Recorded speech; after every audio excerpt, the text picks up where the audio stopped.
فرمایا ہے کہ لقد من اللہ علی المؤمنین اذ بعث فیہم رسولا، فرمایا تحقیق اللہ نے مومنوں پر احسان فرمایا ہے کہ انہیں اپنا رسول عطا فرمایا۔ اس کا صرف ترجمہ کبھی بندے کی سمجھ میں آ جائے نا تو سارا میلاد اس کی سمجھ میں آ جاتا ہے۔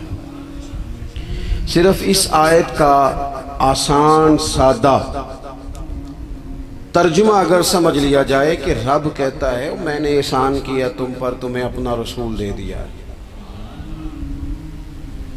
وہ دو عالم کی رحمت ہیں، وہ جہاں چاہتے وہیں رہتے، یہ تو ان کی مہربانی ہے کہ یہ عالم پسند آیا۔ نبی پاک صلی اللہ تعالی علیہ وسلم ہمارے اوپر رب کا سب سے بڑا احسان ہے، اور اللہ تبارک و تعالی نے سسکتی، تڑپتی، بے چین، پریشان، تکلیف میں مبتلا اپنی مخلوق پر رحم فرمایا اور رسول کریم عطا فرمائے۔ نبی پاک صلی اللہ تعالی علیہ وسلم کی تشریف آوری نے ایک ایک ذرے پر احسان کیا، حضور سے ایک ایک نگر، ایک ایک پتہ فیضیاب ہوا، لیکن بعض چیزیں ایسی ہیں جنہیں خصوصی طور پر سرکار نے نوازا، بعض معاملات پر خاص کرم نوازی حضور نے فرمائی۔ ایک اہم مسئلہ ہے عقیدے کا مسئلہ۔ جس بندے کا کوئی عقیدہ نہیں نہ ہوتا، کوئی نظریہ نہیں ہوتا، کوئی اس شخص کا خاص مزاج نہیں ہوتا، سمجھنے والا، ماننے والا، وہ بندہ بھی بیچارہ کوئی زندگی کا لطف نہیں اٹھا پاتا۔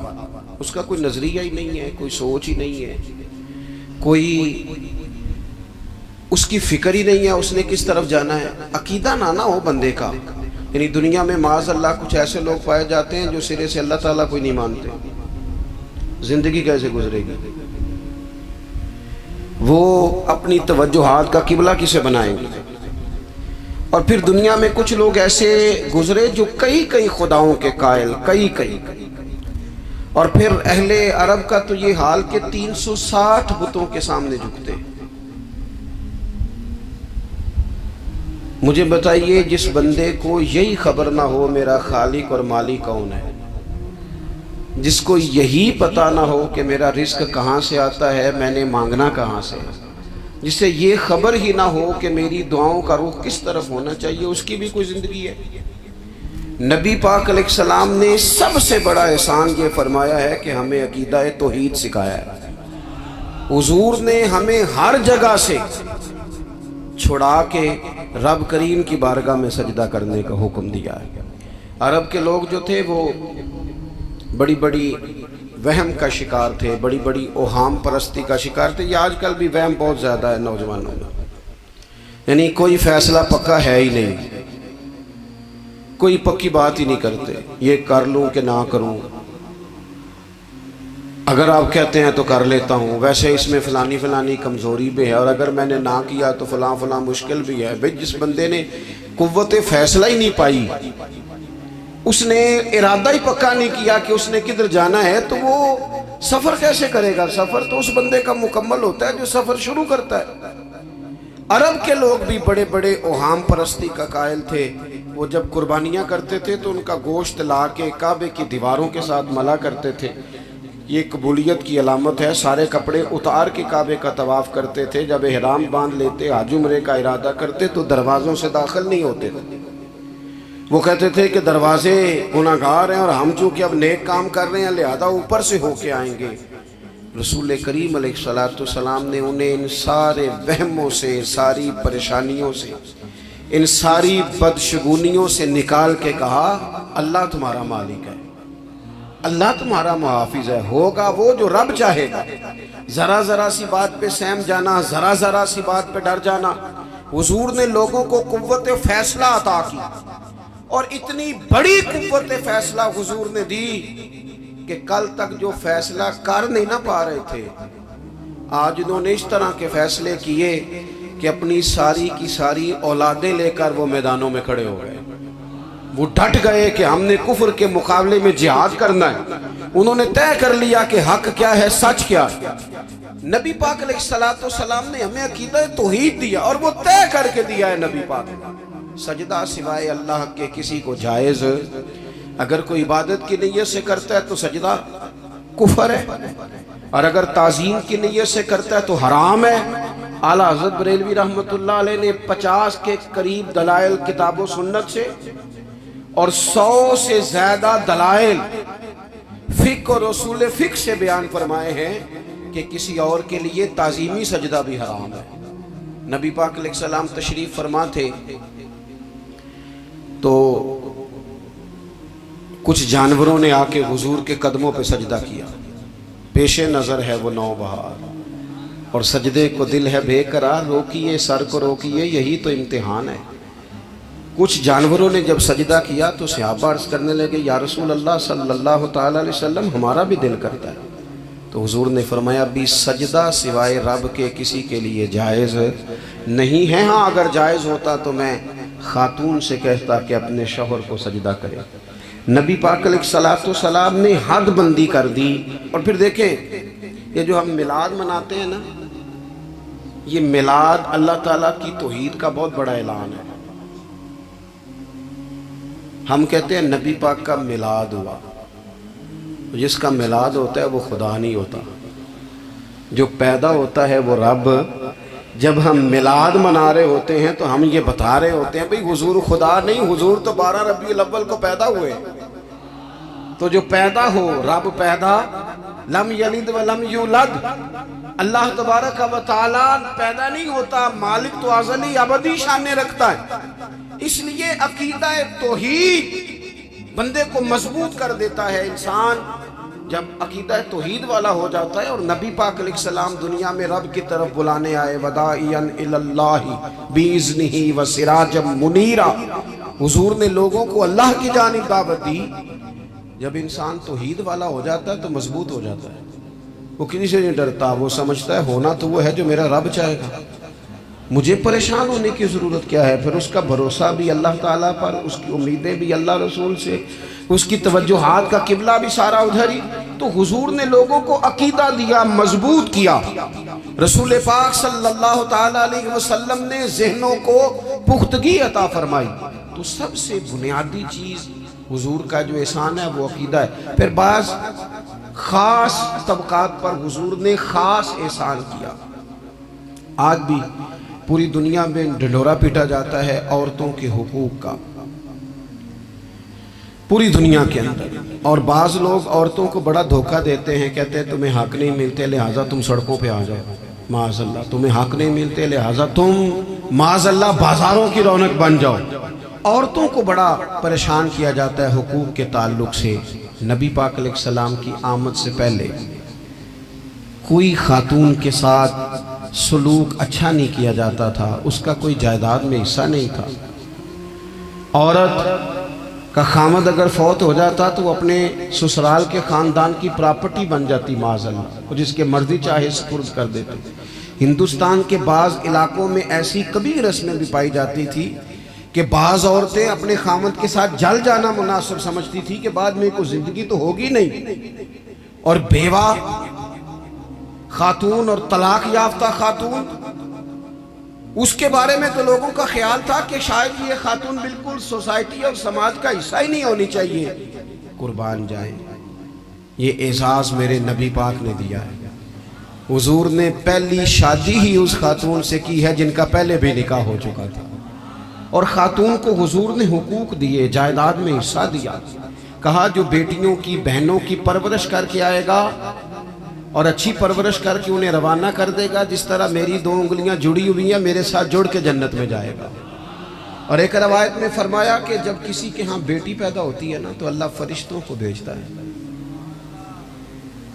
اور وہ اس کے گرد کھڑے ہو جاتے ہیں اور گھر والوں کو سلام کہتے ہیں، اور کہتے ہیں یہ ضعیفہ ایک ضعیفہ سے پیدا ہوئی ہے، یہ کمزور، یعنی صنف کے لحاظ سے کمزور نازک بچی ایک نازک ماں سے پیدا ہوئی ہے۔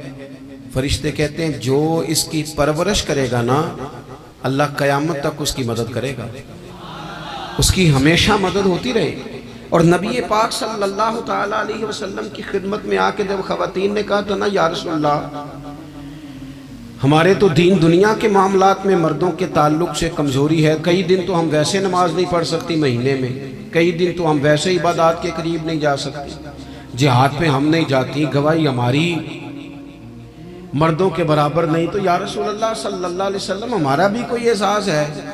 تو حضور نے فرمایا جب کوئی خاتون حاملہ ہوتی ہے نا تو اللہ اسے اتنا ہی ثواب دیتا ہے جتنا جہاد کرنے والے کو ثواب دیتا ہے، اور جب بچہ پیدا ہوتا ہے تو اللہ تعالیٰ اسے شہادت کا درجہ عطا کرتا ہے، اور جب وہ بچوں کو دودھ پلاتی ہے تو رب اسے غلام آزاد کرنے کا ثواب عطا کرتا ہے۔ ایک دفعہ نا نبی پاک صلی اللہ تعالیٰ علیہ وسلم کی خدمت عالی مرتبت میں حضرت عائشہ صدیقہ رضی اللہ تعالیٰ عنہ نے ایک واقعہ عرض کیا، عرض کی حضور آج میرے ساتھ عجیب معاملہ ہوا، میں گھر میں اکیلی تھی تو ایک خاتون 2 بیٹیوں سمیت آئی، اس نے کہا کہ میں بھی بھوکی ہوں، میری بیٹیاں بھی پریشان ہیں، کھانا نہیں کھایا۔ سیدہ پاک کہتی ہیں یا رسول اللہ میرے پاس بھی 3 کھجوریں تھیں گھر میں پڑی، یہ 2 جہاں کے شاہ ہیں پر پاس کچھ رکھتے نہیں، اور 2 جہاں کی نعمتیں ہیں ان کے خالی ہاتھ میں۔ فرماتی ہیں وہ 3 کھجوریں میں نے ان 3 ماں بیٹیوں کو دے دی، ماں نے پہلے ایک کھجور دونوں بیٹیوں کو دی، پھر بچیاں وہ کھجور کھا کے ماں کی طرف دیکھنے لگی تو جو کھجور ماں کے پاس تھی اماں نے اس کے بھی 2 حصے کر کے بیٹیوں میں بانٹ دیے۔ حضرت عائشہ عرض کرنے لگی یا رسول اللہ میں نے یہ بڑا نرالا رنگ دیکھا ہے، ماں کا اپنے بچوں سے پیار کا انداز۔ تو حضور نے کیا فرمایا؟ نبی پاک علیہ الصلوۃ والسلام فرمانے لگے سن پھر اللہ تعالیٰ نے اس عورت پر جنت کو واجب کر دیا ہے، فرمایا اللہ نے اسے جہنم سے دور کر دیا جو بیٹیوں کے معاملے میں آزمایا گیا، اور جس نے پھر ان کے ساتھ اچھا سلوک کیا۔ اپنا حضور کا عمل یہ تھا کہ حضور کی بڑی صاحبزادی سیدہ زینب رضی اللہ تعالیٰ عنہ، یہ حضور کی سب سے بڑی صاحبزادی ہیں، یہ بخاری میں آپ کو ملے گا کہ ان کی بیٹی جناب امامہ بنت زینب چھوٹی سی عمر تھی، تو جب حضور نماز کے لیے آتے تھے تو نواسی کو اٹھا کے ساتھ لے آتے تھے، اور وہ حضور نماز پڑھتے تھے تو وہ نبی پاک کے کندھوں پہ کھیلتی تھی۔ حضور نے عملاً بیٹیوں سے پیار کرنا سکھایا، بیٹیوں سے محبت کریں، بیٹیوں سے پیار کریں۔ بیٹیاں بڑی خیرخواہ ہوتی ہیں، بیٹیاں ماں باپ کی بڑی وفادار ہوتی ہیں، بیٹیاں بڑا خاص تعلق رکھتی ہیں۔ جوانوں آپ سے بھی کہوں گا بہنوں کی طرف توجہ رکھیں، جو کسی کی بہن آپ کے گھر ہے اس کا بھی خاص احساس کریں، وہ بھی کسی کی بہن ہے، لیکن اپنی بہن کے ساتھ بھی خاص نسبت کا تعلق قائم رکھیں، رشتوں میں اعتدال ہونا چاہیے۔ اس صنف کو نبی پاک علیہ السلام نے خاص کر کے نوازا ہے، اور ہمارا بھی ان کے ساتھ خاص رشتہ ہونا چاہیے۔ اسی طرح کا معاملہ یتیموں کے ساتھ ہے، کمزوروں کے ساتھ ہے۔ دیکھو آج نا ہمارے ہاں کمزوروں، غریبوں، مسکینوں، یتیموں کی مدد تو کی جاتی ہے، لیکن انہیں لوگ اپنے ماحول کا حصہ نہیں بناتے۔ یعنی کبھی گئے تو غریبوں میں آٹا بانٹ آئے، کبھی گئے تو غریبوں میں جا کے کپڑے تقسیم کر آئے، کبھی گئے تو غرباء کو کچھ وقتی طور پر کچھ ضروریات زندگی دے دی، کبھی عیدیاں بانٹ دی، کبھی سیلاب زدگان میں چلے گئے۔ غرباء کو کچھ نہ کچھ صدقات تو دے دیے جاتے ہیں، ان پر کچھ خیرات تو کر دیا جاتا ہے، لیکن انہیں سوسائٹی کا ماحول کا حصہ نہیں بنایا جاتا۔ ایسا نہیں ہوتا کہ ان غرباء کے بچوں کو اٹھا کے بڑے شہروں میں لایا جائے، ان کی تعلیم کا خیال کیا جائے، انہیں اپنے ماحول میں رکھا جائے، ان کی بہترین پرورش کا بندوبست کیا جائے۔ کائنات میں بڑے لوگوں نے کام کیا ویلفیئر کا، بڑے لوگوں نے غریبوں کے ساتھ تعاون کیا، بڑے لوگوں نے محبت کی، سب قابل تعریف ہے، لیکن ہم نے یہ کیا کہ ان کی امداد تو کی لیکن ان کی محرومیوں کا ازالہ نہیں کیا۔ اور وہ امداد لے رہے تھے تو ان کی پچھلی نسل بھی امداد لے رہی تھی، یہ نسل بھی امداد لے رہی، اور خدا نہ کرے کہ اگلی نسل کو بھی امداد لینا پڑے۔ میرے نبی پاک صلی اللہ تعالیٰ علیہ وسلم کا انداز کچھ اس طرح کا ہے کہ امام بہقی نے لکھا ہے، حضرت بشیر بن عقبہ رضی اللہ تعالیٰ عنہ کہتے ہیں میرے والد انتقال کر گئے تھے، اور میں ایک جگہ پہ بیٹھ کر رو رہا تھا کہ نبی پاک صلی اللہ تعالی علیہ وسلم میرے قریب سے گزرے، کیوں روتے ہو؟ یا رسول اللہ میرے والد کا انتقال ہو گیا، میری والدہ رخصت ہو گئی۔ تو یہ ہمیں حضور نے سبق دیا ہے، یہ یتیموں غریبوں کا خیال رکھنے کا یہ بھی ایک نقطہ، یہ بھی انداز ہے۔ کائنات کا بڑے سے بڑا درد دل رکھنے والا بندہ یہاں تک نہیں جا سکتا جو میرے رسول کریم نے بیان فرمایا۔ کہتے ہیں نبی پاک علیہ السلام فرمانے لگے، بشیر بن عقبہ کیا تو اس بات پر راضی نہیں کہ میں تیرا باپ ہوں اور عائشہ تیری ماں ہوں؟ آنا تجھے ہم شامل کر لیں اپنے گھرانے میں، آ جانا، مکمل تیرے معاملات کا خیال کیا جائے، تو آ جا۔ اتنا بڑا درجہ نبی پاک نے تو حضرت سلمان فارسی کے بارے میں بھی فرمایا کہ میں نے انہیں اپنی اہل بیت میں شامل کر لیا۔ رسول اللہ صلی اللہ تعالی علیہ وسلم غرباء کے لیے، مساکین کے لیے، یتیموں کے لیے، ناداروں کے لیے جو خاص احسان بن کے آئے، وہ یہ والا لہجہ نہیں کہ ہم مطمئن ہو گئے کہ ٹھیک ہے ہم گئے تو تھے، اتنے پیکٹ بانٹ تو آئے، اتنا کچھ ہم نے دے تو دیا، فلانا کام کر تو لیا، اور وہ بھی کب تک کیا؟ جب تک خبریں تیز تھیں۔ ہمارے ملک میں سیلاب آیا، میڈیا نے خبر دی، شور ہوا، لوگوں نے بڑی کوشش کی، الحمدللہ بڑے اچھے جذبات کا اظہار کیا، ڈھیر سارے لوگ وہاں گئے۔ میں آپ سے پوچھتا ہوں کہ کیا سیلاب زدگان سارے اپنے اپنے گھروں میں چلے گئے؟ ان کے گھر بن گئے، لیکن ہمارے جذبے کیوں ٹھنڈے ہو گئے؟ اس لیے کہ خبریں ٹھنڈی ہو گئی۔ ہم تو چلتے ہیں ٹرینڈ کے ساتھ کہ آج کل ٹرینڈ کیا ہے، اگر خبر ادھر کی ہے تو ذوق ادھر کا ہے، خبر ادھر کی ہے تو ذوق ادھر کا ہے۔ دیر پا کام کرنا اور خاص جذبات پیدا کرنا ان لوگوں کے لیے